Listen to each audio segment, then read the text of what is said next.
Welcome everyone. Thanks for joining the day 9 of the Data Cloud Bootcamp.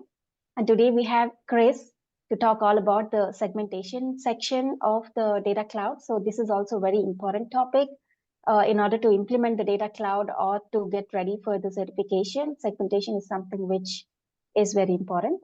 And as you're all following the schedule of the bootcamp, we have 3 more sessions. The next one is on 15th, the next Thursday, that is on activations, and the next one, 20th, data actions, and the last one in this series is the Ask Me Anything panel. I will share the link to the form in the chat. Please fill out the form with your questions. And after these certification sessions, we do have few more sessions lined up, which are the deep dive sessions, which will be more implementation oriented, and it will have a detailed demo and a specific use case. So each session we will be looking at a specific use case or a very important feature of the data cloud. So any of the features that we weren't able to cover in the certification bootcamp, we will throw more light in the deep dive sessions. So deep dive sessions will kick off after the TDX, that is from 12th of March. So we'll follow the same schedule as every Tuesday and Thursday, 9 p.m. And once we are done with the deep dive sessions, we're also planning for the Build With Us workshop sessions. These will be hands-on sessions where you can follow us while one of us will build, Vlad is going to drive it. So while Vlad is going over the concepts and demonstrating that, you can have the opportunity to build that in your org. So all these series, the certification bootcamp and the deep dive and the workshop, so we do have the Salesforce certification vouchers and one swag item for the US residents. And we will identify the swag winners in the last session of each series. And thanks to Gilda for the swag. And all these sessions are recorded and they will be uploaded to the YouTube channel at the Rate and See Learning Camp. And please be sure to register to all the upcoming sessions in the series. And as I mentioned, please make sure to fill out the Ask Me Anything panel questions. And I hope you're all already part of the Slack channel, and any questions, any collaboration, please post that in the Slack channel. And with that, I thank you all for joining this session and continuing the learning journey. And Chris, thank you very much for coming today and sharing us your insights. I will turn it over to you, Chris. Thank you. Thank you for having me. Good morning, good afternoon, good evening to those joining. I'll briefly come on camera as I introduce myself, and then I'll go off so you can see the full screen. Hello. All right, let's get going. So my name is Chris Zullo. I have a few certifications, including the Data Cloud consultant. I was fortunate to be a part of the beta testers for the original version when it was an accreditation. I'm happy to see it now publicly available to the broader public, so that's great. Salesforce MVP Hall of Fame, marketing champion, also work with a few other groups in the community as shown on screen. And so big shout out to Matt Wash for sharing this slide with me. I requested permission to reuse this because I did want to stress that however brief the org exists, it is available for you to use. So I would encourage everybody to spin up a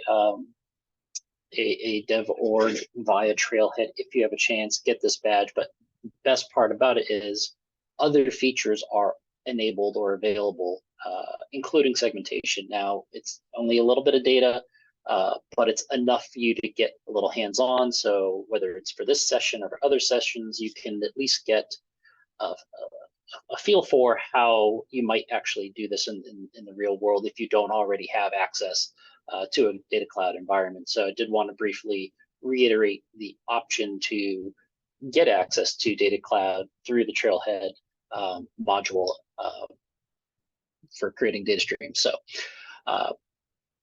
now for a look at statement, I don't have one actually, because I don't work for Salesforce. So I will not be making any claims, or this is not financial or legal advice. I'm just here to give you as is details around the data cloud segmentation functionality.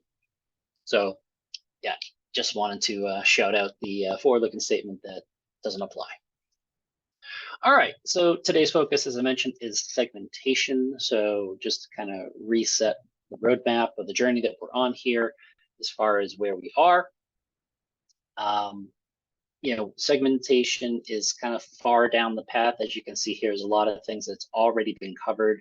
And thanks to Matt for covering identity resolution and insights in the last couple of sessions. I'll be briefly referencing those, but will not be covering anything that's already been covered or will be covered unless it's, you know, just in passing.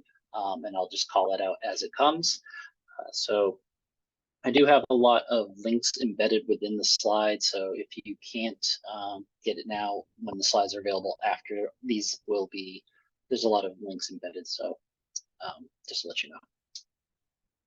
All right, so from an exam focus perspective, there's kind of 4 key areas, and there is a little bit of overlap, which I've alluded to. So the segmentation insights is 18%.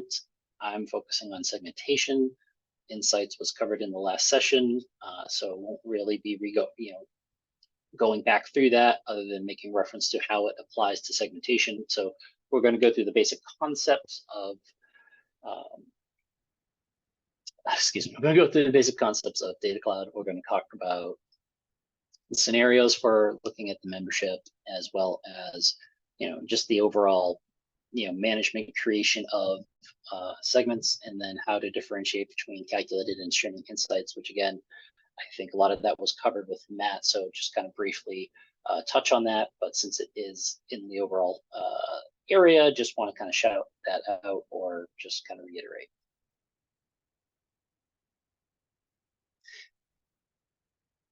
So let's be curious, not judgmental. Let's go through the basic concepts.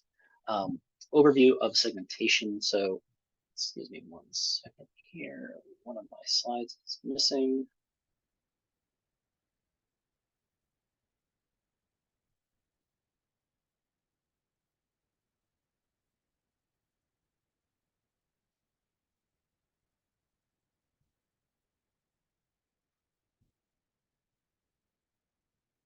Sorry, 1 second. Just lost my screen.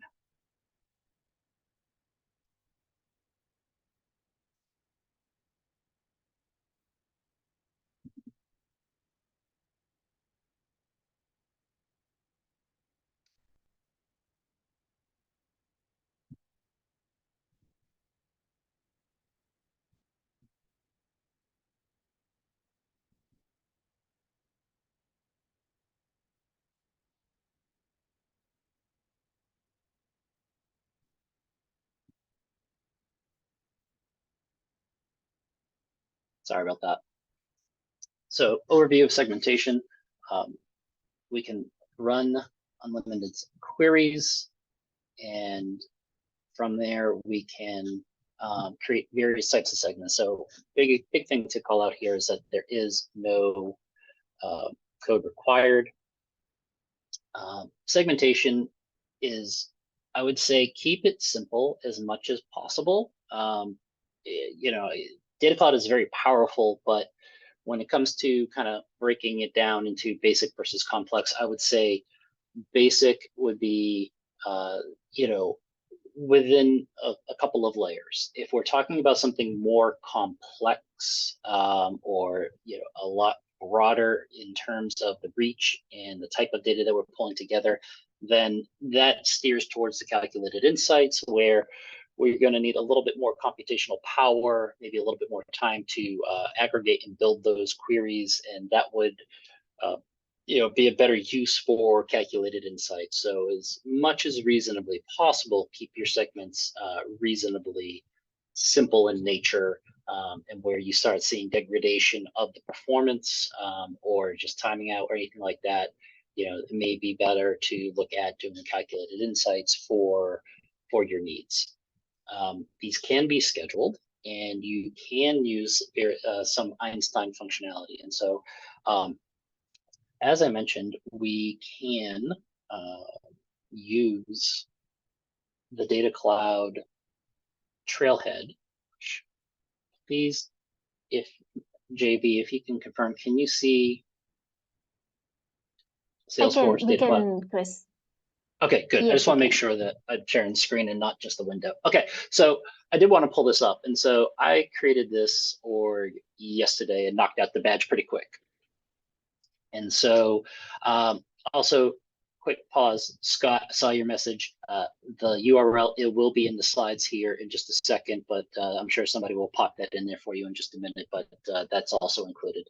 But in terms of the Data Cloud, so from a segmentation perspective, just want to kind of give you a quick run through. I'll go through in more detail other areas, but when I come into Data Cloud, you can see my main overview information here. You can see the things I've been working on, data streams, segments, activations. But the segments tab is pretty familiar and simple. I've got a few examples in here that I've built up over the last day or so to kind of go through some examples as we go through the session. But I did want to kind of show you that you can get in and do some work with segmentation and the other most of the other functionality that is being covered through this bootcamp. So again, if you haven't already done so, please knock out that trailhead and you can get a little hands-on experience. Again, it only lasts for 5 days, so whatever you're planning to do, don't hesitate, don't wait too long because it will expire and disappear. So coming back to the overview, so I can't stress enough, kind of keep things basic. So I know Matt had covered the other day, I think the concepts of like RFM or LTV, also known as like recency, frequency, monetary, or customer lifetime value.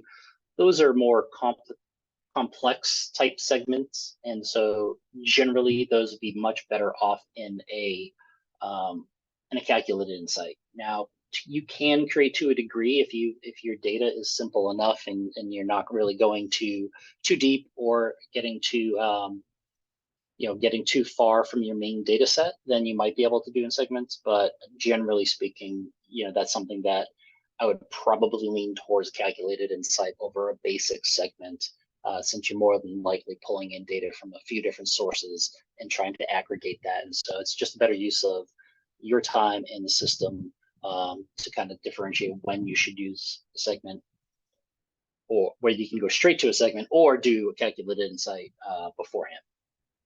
And again, you can use data from virtually anywhere. So as long as the data is mapped into Data Cloud and sort of aware of where that data is coming from and is mapped to the data model, unified through identity resolution, then we can use the segmentation functionality to create downstream segments for whatever purpose that we may need.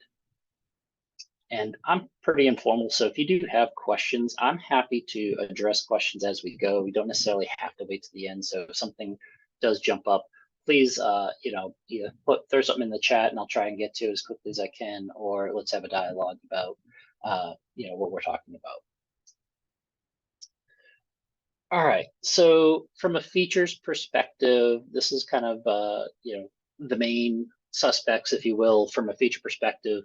The ultimate goal is to create segments. And so a lot of this is overlapping features and functionality within the Data Cloud. So the creating the segment is segment creation, making up my words here as we go.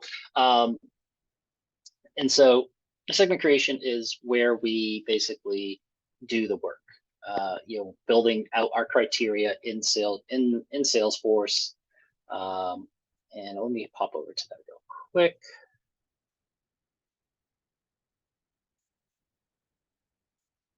All right, so if we were to create a new segment, actually, I'm just going to go into an existing one because it's a little bit faster rather than go through the steps. Individuals with birthday. So just going to pop in real quick, edit rules. So you can see I got segments. This also impacts other segments, and I'll get to that in a second, talking about nested segments in a few minutes.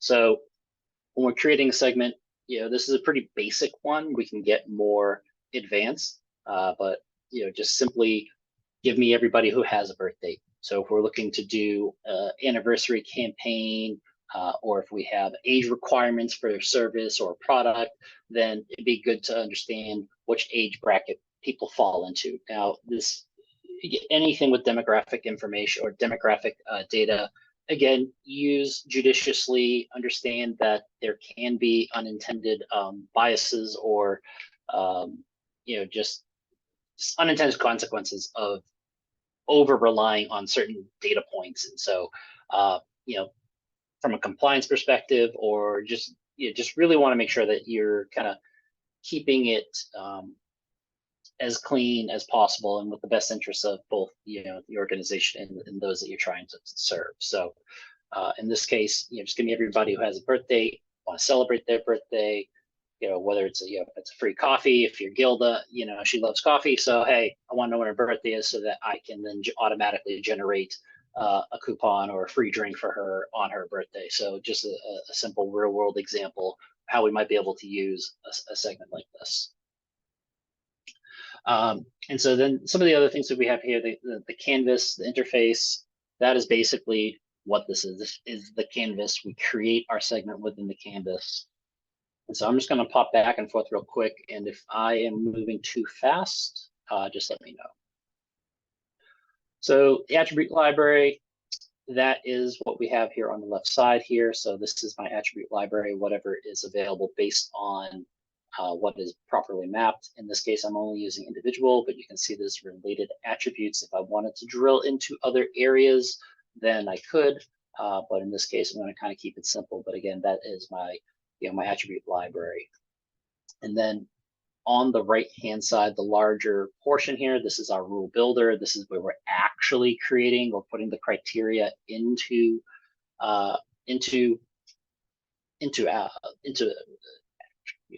applying it. Sorry, looking for the right words here. So this is where we would build our rules within the rule builder, and I can add and drag additional components over. It's just drag and drop.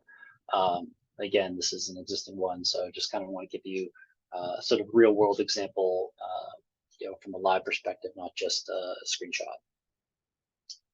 All right, and so then we, from a container perspective, that is where we can do, how do we explain that? So I don't have one built out here, but that's basically where you can start kind of creating different components if we're looking at and or, and with those are the the containers or the operators that we would use to kind of create different build out our rules.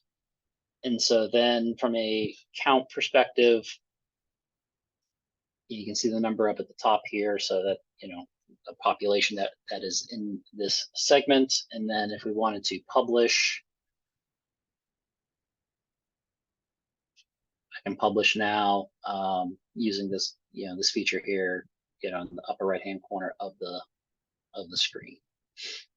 Is this making sense, or is there anybody that has any questions around just sort of the overall perspective of kind of building and creating the segments? Publish to where? Great question. So when you publish a segment, basically you're making it available to be used. So until it is published, we can't reference that segment. It's just kind of, you're basically activating it or saying, hey, this segment is ready to be applied. And so I believe the next session is going to talk about activations. And so that's when you could reference a published segment to activate and then push it into a marketing cloud or push it into Commerce Cloud. And so that's when we say, when we publish, basically you're activating it and saying, yeah, approved in a way, but it's not the literal definition, but I think that's a similar perspective. So if I come over to segments here, the main view, you'll see segment status is these are active, and then you'll see published status is success, success, success. You can see I have one here that's hasn't been activated, so I can't actually reference this in an activation. So again, from an activation perspective, we're going to get more detailed in the next session that's going to follow, I believe, on Thursday of this week. So I'm not going to deep dive into that, but from a high level, when I publish it, I can then reference this segment in other segments in a nested segment, and or I can reference it in an activation target, in which case that's where we can actually move the data into a particular destination, whether like Marketing Cloud. Okay. And so how do you select the, the correct contact key? Yeah, that kind of goes into the planning, Heather. So when you talk about, the contact key, when you publish to Marketing Cloud, it's going to create a new data extension, and that kind of gets more into the planning stages. And I believe that's probably more likely going to be covered in activation. So synchronized data sources, great functionality, but this is going to create net new data extensions in Marketing Cloud when you activate something into Marketing Cloud from Data Cloud. So you want to be pushing it into synchronized data sources specifically. Great questions, keep them coming. And if I don't really get to you can also use Slack as well. If I don't adequately answer your questions, if you have additional follow-ups, please keep posting in the chat and or post them in Slack, and I'll get to you as soon as I can. So from a segmentation limit perspective, there's some hard limits and there's some soft limits. And so for my hard limit, we'll cover a bit more in a second, but like calculated insights versus streaming insights. Calculated insights, we can use segmentation, and Matt covered that the other day. Streaming insights are not available in segmentation, so we're not going to be able to reference those the insights in segmentation if they're from a streaming perspective. As you can see, there's a large number of active segments we can have, so that's pretty good. Total number of attributes, you can see these. When I say hard limits, these are the caps that these are like enforced, upfront, and so it can vary based on the additional org type that you have.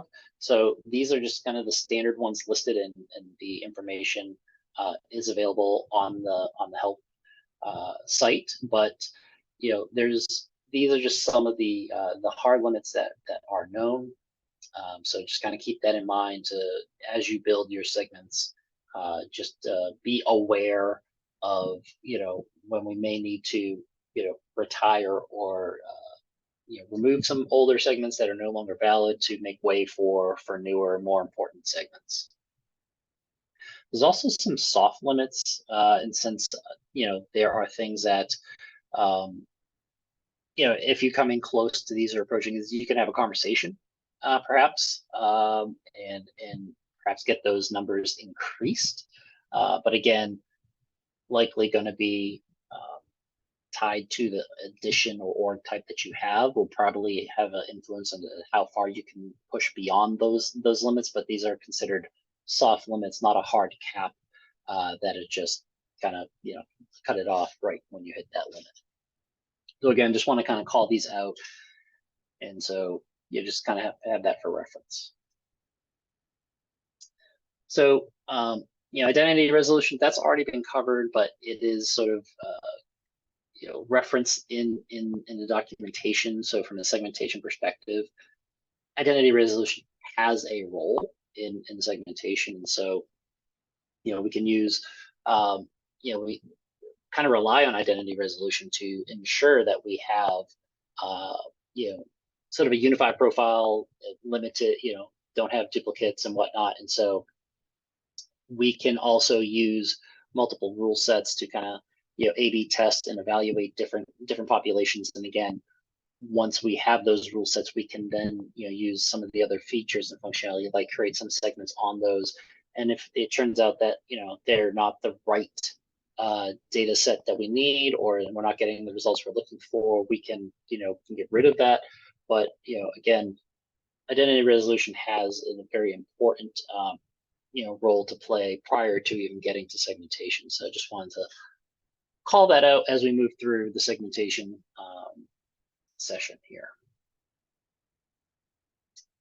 So what are the scenarios for segmentation? What are the, how do we decide what type of segments to create, and how do we, organize our data? And so thinking through, like, what's our value proposition? So the segments are based on what, on data trends, both internally and external influences in terms of what's the data telling us? Let the data do the talking.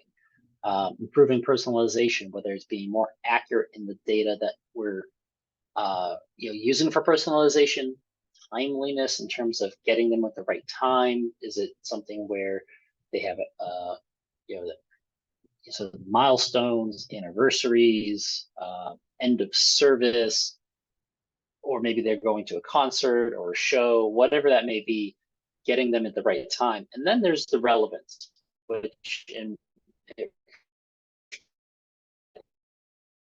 is basically the accuracy and multiplied by the timeliness. Those together make it relevant. Is the data right? And is it the right time? If so, then it's relevant. If it's something that, hey, your show's coming up, but the show's already passed, well, it's not relevant and it's definitely not timely. So even though you're talking about something that is accurate, it's also outdated. So all of those, kind of balancing those will really help drive your segmentation. And so respecting your preferences, you have various channels, whether it be email, mobile, direct mail, advertising, or any other channels that you may be leveraging. You also have the ability to leverage the data for managing and segmenting on who's opted in, who's opted out, because obviously you don't want to contact somebody that is completely opted out. But you can also address the opt-down perspective. If somebody doesn't want to unsubscribe from all, but they just want less messages from you. What interests are they interested in? How often do they want to be contacted? You can use segmentation to, slice and dice the data into those various groups for more effective management and to help support addressing or enforcing the preferences that they have indicated to you. And then just overall, just kind of being able to provide a consistent experience. Multi-channel versus omni-channel, those are not the same things. Being in multiple places at the same time is not necessarily a connected experience. And so with Data Cloud and segmentation, we have a lot of data available to us. We can leverage that to provide a more consistent and cohesive experience as we engage with them, whether they're in the sales cycle or going through a support case, or they're looking at something online and we know that they're in the market for a new jacket or new shirt, whatever. We can leverage that in our marketing communications, but we can have a broader view of all these different things that are going on. And segmentation helps us achieve that goal of providing a consistent experience. And so thinking about segmenting, how do we prepare for that? As I mentioned, do we have permission? What is the unique needs of that segment? So before we even get to building out the criteria, can we articulate what that segment is in plain terms? Do they have, is color a factor? Is size a factor? Product type or service type? There's a lot of different things that can go into a segment. Can we spell that out where I want, say, everybody, who was born between a certain date, who likes the color green and only likes to shop on Sundays? I don't need to know the specific criteria per se, but I can build out from there. And being able to simply write that out is a great starting point before we get into building out segments and getting into the nitty-gritty of the underlying data. So also thinking about who's most likely to respond. ROI is a bit more subjective, but again, trust the data. Know the data, know your data, and leverage that to determine what's the right segments that we should be creating and managing to provide better service and obviously achieve the goals of our communications or engagements. I mentioned ethics earlier. Does our segmentation approach align to our values? Are we sure that it is, not unnecessarily excluding any particular population within our customer set? Is there anything? It's just good to review and make sure that it does align to the standards. And if you're looking to get into the use of Einstein and artificial intelligence, the better and cleaner the data and the more protections we put in place, the more effective AI will be. So just kind of think through that as you get into it, and then understanding their preferences again. Do we have permission? Do we know how often? All those things kind of factor in. These are just kind of table stakes. These are just high level things before we even get into the building of the criteria. So, kind of breaking down the use cases a level deeper from an engagement perspective. Like I said, there's, various channels, thinking about, email engagement, exclusion of recent purchasers. If I just bought a new wristwatch, do I want to be marketed to buy another one? Probably not. So, if I'm, have a new promotion coming out for the same product I just bought, I should be excluded from that promotion so that I'm not getting bombarded with messages that are no longer relevant to me. There's a lot of ways we can break it down. That's just like from a sales perspective, but then there's also from a loyalty. We can use segmentation in the simplest sense of understanding, creating segments based on new loyalty customers, or start to build towards a more robust loyalty model and program, which that's a whole other conversation, but we're not going to get into. Thinking through highly engaged, seasonalities, geography, if as appropriate. Again, kind of thinking through if we have a specific event, sporting event, or concert, then locations are very much relevant and matters. Or from a service perspective, are they unsatisfied customers? What can we do to address that?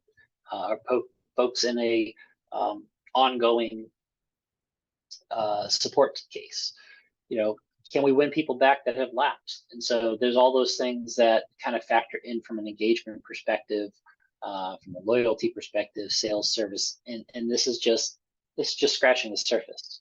Every organization, there's some similarities, but each organization has some unique components that will drive their own segmentation. So sorting things out, getting into the management of segments, which is a little bit easier, and not quite as difficult, at least from a user experience. It's pretty easy to create a segment. I would say, as long as you kind of focus on keeping things as simple as possible, your segments will be better off. A little bit of trial and error as you kind of go through the process. But each segment, when we first start off, you're gonna, in this case, I'm working in a temporary org. There's one data space. You don't have to think about that. In a multifaceted organization, multinational, you might have regional data spaces, or you might have different brands. But in this case, we have a default data space.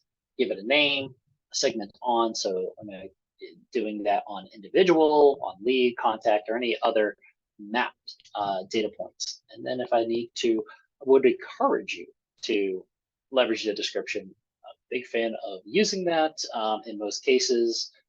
Just provide a little bit of context, even if it's something that maybe is obvious in the name. If there's the chance that somebody else may need to pick up the responsibility at some point, then it can help others, fill in for you if you happen to be, out of office or something like that, and they need to modify. Gives them a little bit of context. So, big fan of the description functionality. Keep it simple as much as possible. And so, a couple of things from a copy perspective. When you copy a segment, it will populate the new segment with the same filters and customizations that you have in the segment that you are copying. When it comes to reusing segments, once a segment is deleted or has been marked as inactive, then it is no longer able to be utilized. So if you delete it, I mean, it's pretty cut and dry, it's gone. But if you inactivate a segment, it can no longer be published, and it can't be chosen as an activation, cannot be re-enabled. It's there, and if you wanted to reuse or recycle that in some form or fashion, you would have to copy that to create a new segment that you could then activate or publish, then that could then be used in your operations within Data Cloud. So those are just kind of the high level components from a how do we manage a segment. Some of the options. It's a great question. Let me switch over. So segment on. Let me start a new one, and we'll just say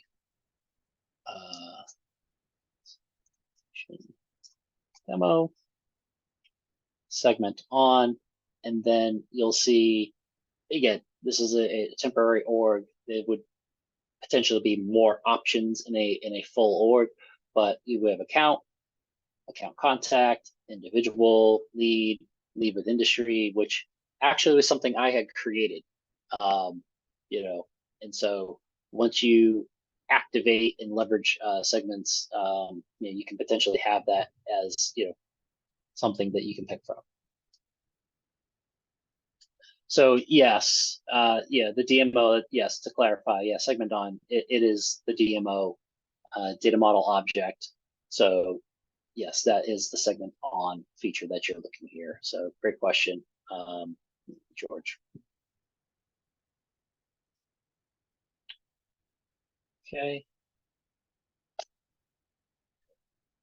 And as I mentioned, identity resolution, just, segmentation is kind of useless if we don't have that sorted out. So make sure that your identity resolution is, as clean and refined as possible.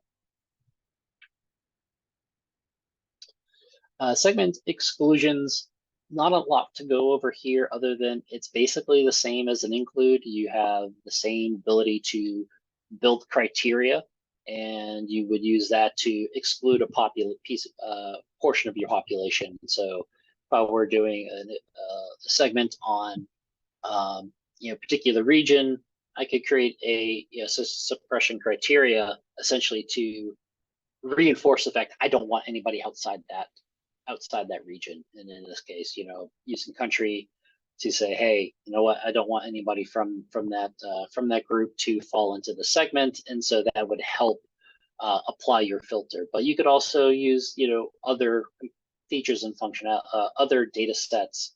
You don't have to be as redundant as I was in this case, but you can use a lot of different data points to both create your include and exclude. So it's essentially your suppression criteria.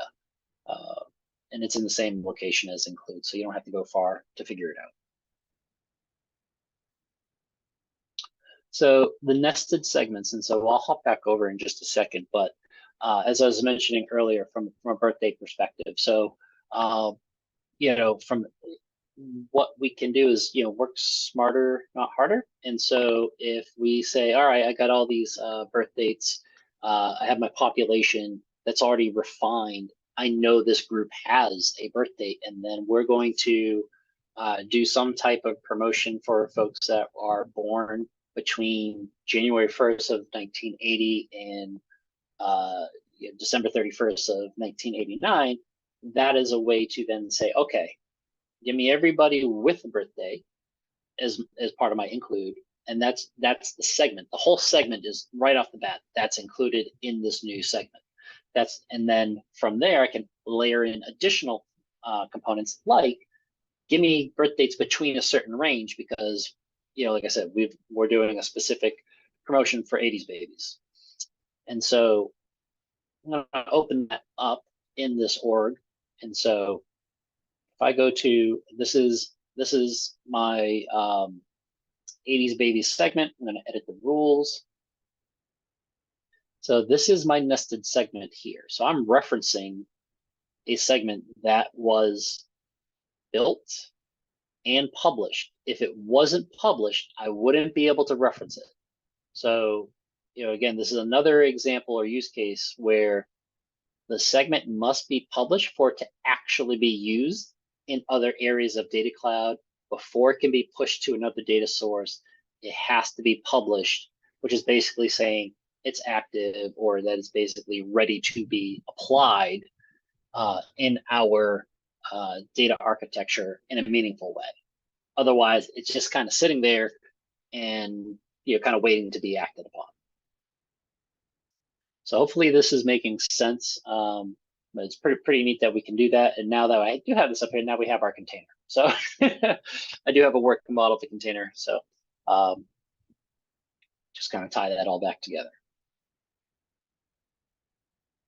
So if I edit that and just show you here, you get all these different operators. Operators will change based on the data type that you're working with. In this case, it is date. So I have a lot more options than that you'll get with text. All right.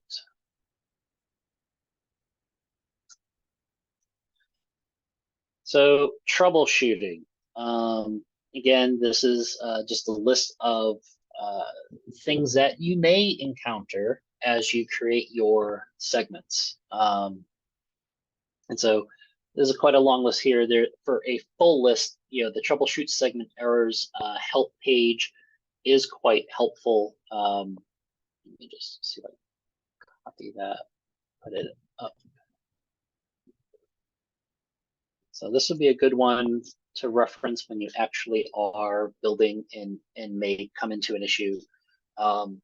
So if you're I'll pick on too complicated of a segment. If it is and it's not working out, it's timing out. You're not getting, you're not able to achieve the output that you're looking for. You may be better off creating a calculated insight that you can then reference later on, kind of once you have reset your foundation for the segment that you're looking to build. And in that case, you may want to move the bulk of that work to the calculated insight and then get a little more granular after the fact downstream back in the segments. And so, if things don't go wrong, don't go the way they're supposed to, more than likely it's probably due to the complexity of what you're trying to do. Or if something is missing, it could be possible that there's some data that is not really that great, or we have an unknown data point. So it's really important to kind of coming back to how the data is mapped, the identity resolution. We're building upon everything that has happened up prior to getting to the segment. And so if we've done a good job of planning and designing the overall data architecture, segmentation will be a lot more straightforward and less challenging if we've addressed all the other pieces prior, that preceded the segments. Okay. So getting into the insights, the insight fight, as I'm going to call it. So again, this insights was covered already. So the main thing here, just want to reiterate, calculated insights versus streaming insights. If there's only one thing that you take away from this particular session, is that calculated insights can be used in segments. The streaming insights cannot. And if you want to refresh, or if you missed the insight session, you can jump back into that with Matt. The link is here, and if all that stuff has already been published to Slack and the YouTube channel. I would strongly recommend checking that out so you can understand better how calculated insights are operating, and then how we potentially use that in segments once they've been created.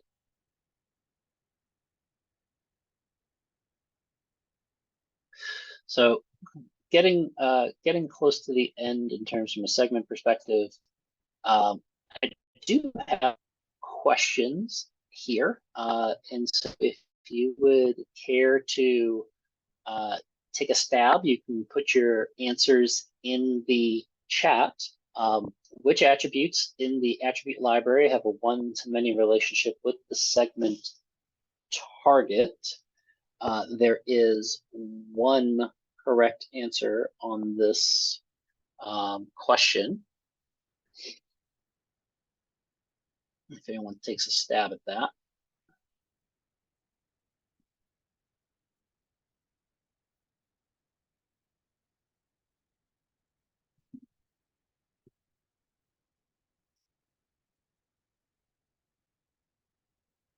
Oops, sorry. That's the correct one. Sorry. Apologize. I had that was what I was missing earlier. So there's one correct answer on this question. Any takers?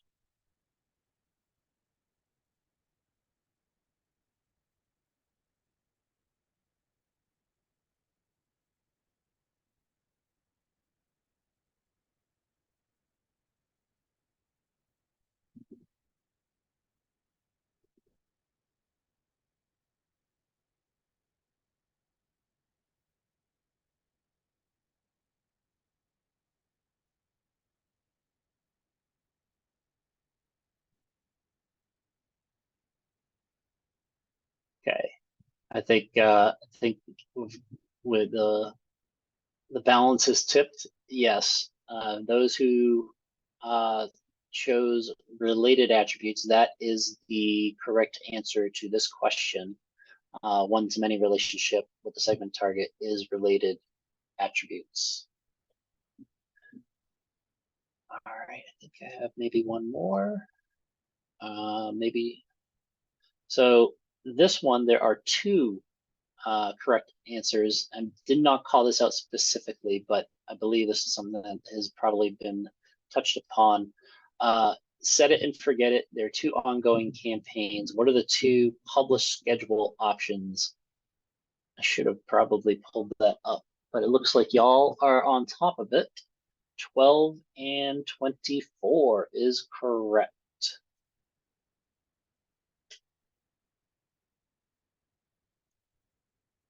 All right. So from a best practices perspective, it's kind of five main buckets. There's from a preparation, data availability, data cleansing, validation, and publishing. Or to kind of break that down from a preparation perspective, discuss, document, diagram. The more we do up front, the easier everything is that comes after it.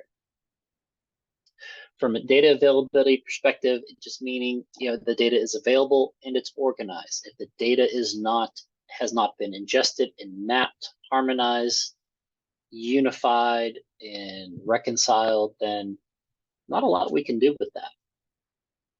The cleansing is kind of bleeding into this, cleaning, deduping, using identity resolution, and then from a validation perspective, verifying counts in the system. And so segmentation is obviously has a big factor in that. Can use Data Explorer, but Data Explorer is more eyeballing the correct, that you have the right data. Doesn't necessarily provide an actual count, but it'd really be more for looking at, okay, based on what I'm trying to segment, am I getting the right people? Are the columns that I'm pulling in, does that match the description of those that I wanted to put into this segment? And then publishing, prioritizing and optimizing the schedule. Does it need to be on a schedule? Is it a one and done, or is it going to be on that 12 or 24 hours? And how do we prioritize the timing of those so that we don't have too many segments running concurrently at the same time, which can lead into some degradation in performance overall within the system. And so just kind of having a plan for that all comes back to the first point. The better prepared we are, the more effective we will be with our segmentation. So, again, from a tip perspective, if something is too complex and things are not kind of working out or producing the right results, you may want to look at creating a calculated insight or simplify your segment. Doesn't always have to. It doesn't mean you always have to go to calculated insight. It may be that you're just overcomplicating the segment, and it is actually a simpler way to do it. So keep that in mind as you building out your criteria for the segments. And then if you do need more, then probably need to look at a calculated insight. All right. Just kind of bring us back to the overall focus of the area or of the segment of the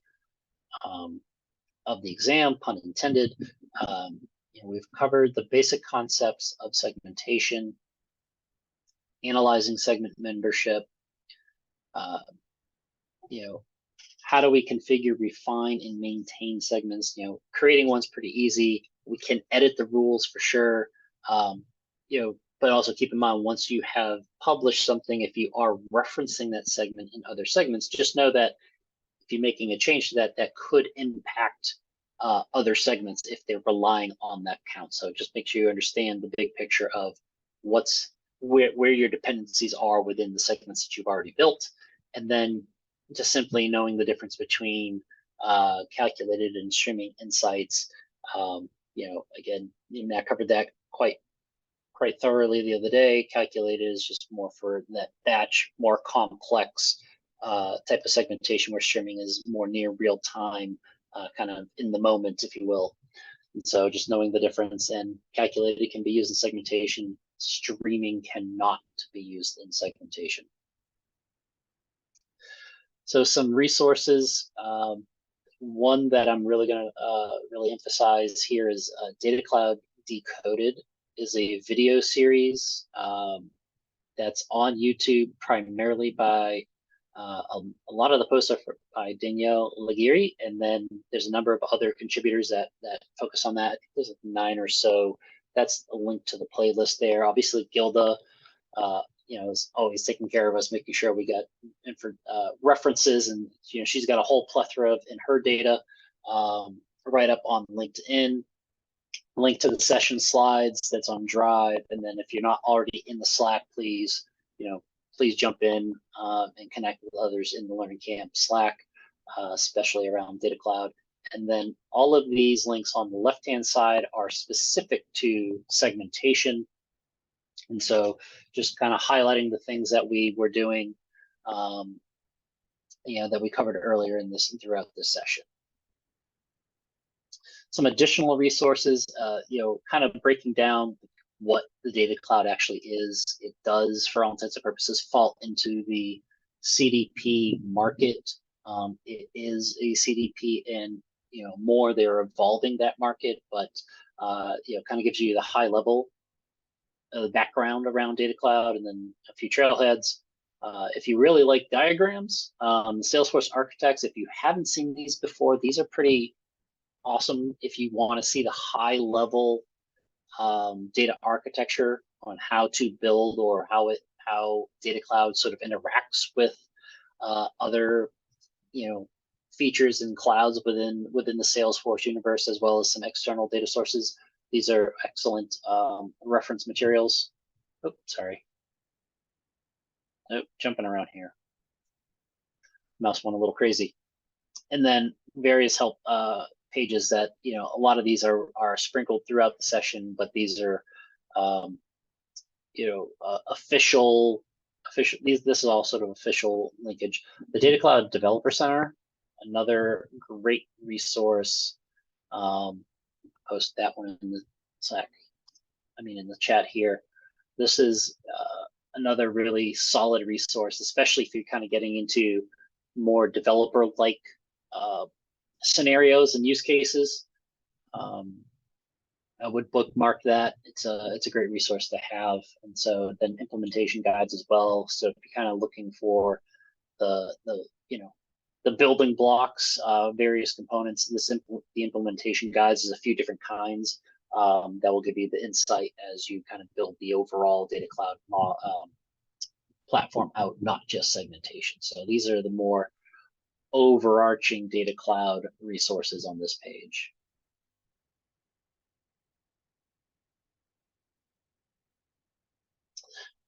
So that is all I had to cover.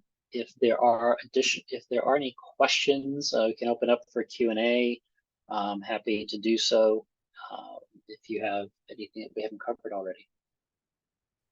Thanks for a great session, Chris. And also, I love all the resources that you have linked.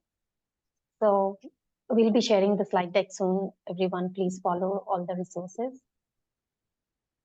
Absolutely. So please post your questions in the chat. We do have a few more minutes.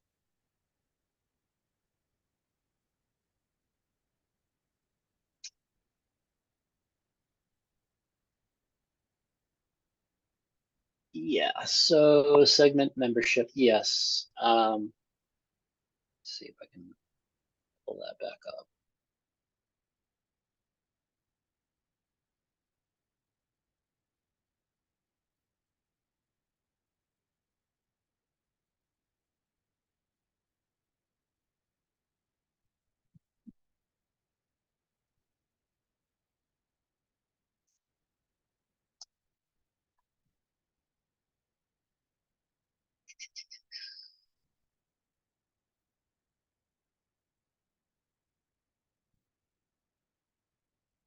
All right.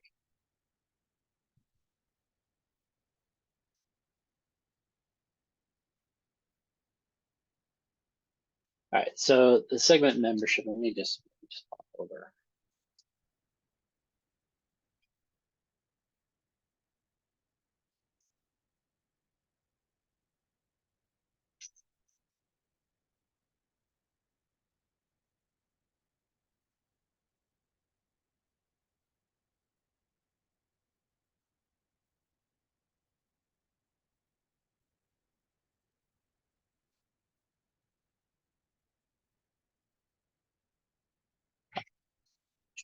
I'm actually not finding the link I had for you on that one.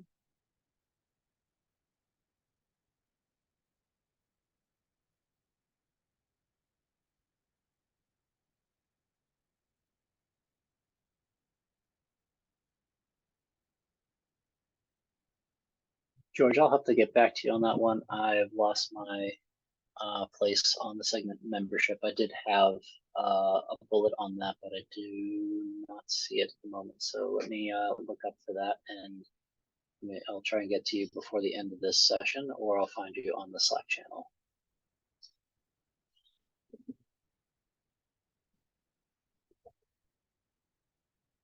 Anybody have any other questions?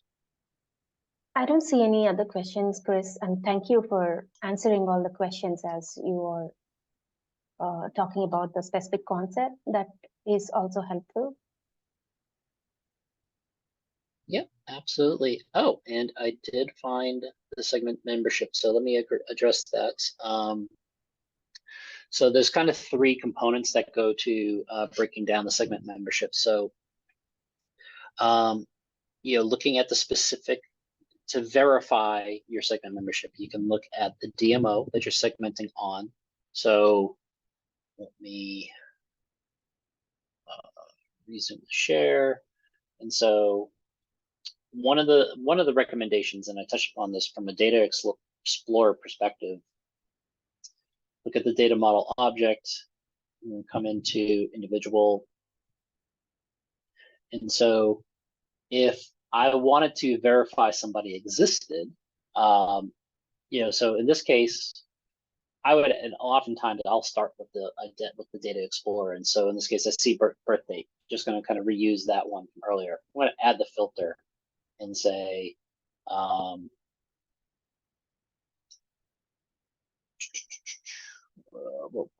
know what it was. So if I want to verify, I have everybody with a birthday. So everyone that's less than or equal to today, meaning you literally weren't born today.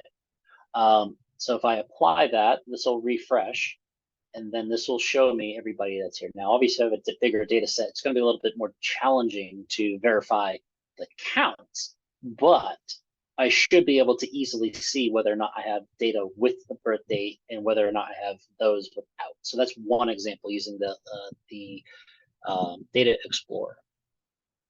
The other thing to kind of keep in mind membership does not exist. They're not a part of the segment truly until you publish the segment. So in order for them to be in the segment, they have to be published. And then lastly, you can look at a specific segment. You can filter on segment ID, which I don't think I have on screen here, but yeah, those are the three pieces to segment membership. So hopefully that addresses the question. And I don't know that I was sharing. Was I sharing? I was sharing. Yes. Yes. Okay. I got nervous, but yeah. So thank you all for your time, and thank you for your patience. Thank you very much, Chris. This has been a wonderful session, and thanks for joining us and sharing your insights. This means a lot, and thanks everyone for joining. And any other questions, fill out the form.